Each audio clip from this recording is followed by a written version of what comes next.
Assalamualaikum warahmatullahi wabarakatuh. Alhamdulillah wassalatu ala Rasulillah Sayyidina Muhammadin wa ala alihi wa sahbihi ajma'in amma ba'd. Saudara-saudara yang muliakan Allah Subhanahu wa taala, saya dari Universitas Muslim Indonesia mengucapkan selamat kepada kita semua sehingga kita bisa menemukan bulan haji Zulhijjah.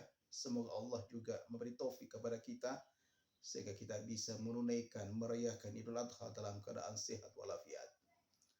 Saudara-saudaraku, di dalam bulan Zulhijjah ini khususnya 10 awal daripada Zulhijjah ini Allah telah memuliakannya karena beberapa sebab. Pertama adalah Allah bersumpah kepada 10 awal daripada Zulhijjah, wal fajri walayalin ashr.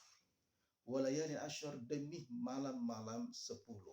Ulama kita menafsirkan yang dimaksud di situ adalah 10 awal daripada Zulhijjah. Yang kedua, adanya Yaumul Arafah. Yang ketiga, di dalamnya Allah mengampuni dosa-dosa kita. Kemudian yang keempat, di dalamnya juga ditunaikan namanya ibadah haji. Oleh sebab itu, amalan-amalan saleh yang kita lakukan di 10 awal daripada Zulhijjah ini Allah telah melipat gandakan. Bahkan hadis Nabi menyebutkan disamakan dengan pahala orang yang berjihad fi sabilillah dalam keadaan mati syahid. Orang yang mati syahid dalam berjuang membela agama Allah Subhanahu wa taala.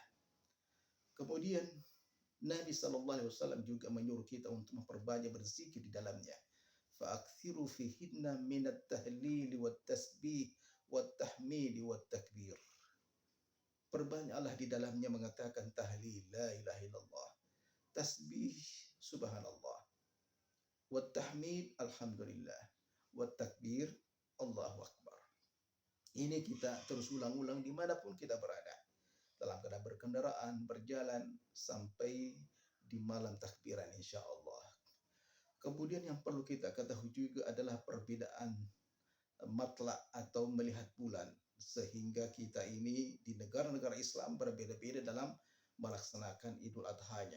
Di Arab Saudi sendiri mereka melaksanakan yang namanya Idul Adha-nya pada hari Sabtu, dan pemerintah Indonesia menetapkan pada hari Ahadnya. Ini adalah hukum syariat dalam agama kita. Ini adalah hukum fitrah dalam agama kita. Kenapa? Karena namanya perbedaan matla atau bulan ini harus terjadi. Kenapa? Karena setiap negara punya bulan sendiri, punya matla sendiri. Dan kejadian seperti ini terjadi di zamannya Rasulullah SAW, seperti dilukiskan dalam hadis Quraib itu. Ketika utusan dari Damesk, Syam menuju ke Madinah, utusan ini bertemu dengan sahabat Nabi sehingga mereka saling bertanya tentang matla atau bulannya. Nah, utusan dari Syam ini mengatakan bahwa kami telah melihat bulan pada malam Jumat. Dan adapun sahabat Nabi yang berada di Madinah mengatakan kami melihat bulan malam Sabtu. Nah, sehingga terjadilah perbedaan di antara mereka dalam menunaikan merayakan Idul Fitri atau Idul Adha pada saat itu. Jadi, saudara-saudaraku, yang namanya perbedaan ini harus kita jadikan sebagai hikmah, sebagai rahmat dari Allah Subhanahu wa taala. Dan yang perlu kita ketahui bahwa kita harus mengikuti pemerintah kita untuk menjauhkan perbedaan-perbedaan kita, dan kita harus junjung tinggi persaudaraan kita, persatuan kita dalam melaksanakan ibadah Idul Fitri ini. Kenapa? Karena ibadah Idul Fitri atau Idul Adha ini merupakan syiar tertinggi dalam agama kita. Jangan kita berbeda-beda dalam menunaikannya, karena inilah ketentuan syariat kita dalam agama kita, yaitu melaksanakan Idul Adha pada hari Ahad insya Allah. Sekian, wassalamualaikum warahmatullahi wabarakatuh.